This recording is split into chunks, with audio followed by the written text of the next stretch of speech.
ஓம் சக்தி. ஓம் சக்தி. ஓம் சக்தி. முதியவர்களிடம் அனுபவம் மிகுதி, எடுத்து செய்யும் ஆற்றல் இளைஞர்களிடம் மிகுதி.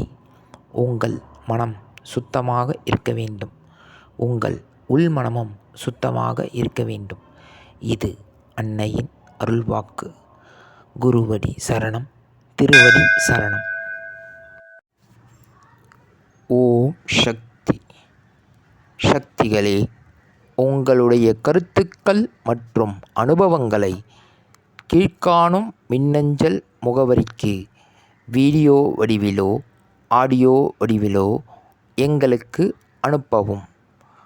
மற்றும் மறுவூர் மகிமை யூடியூப் சேனலை சப்ஸ்கிரைப் செய்யவும். ஓம் சக்தி.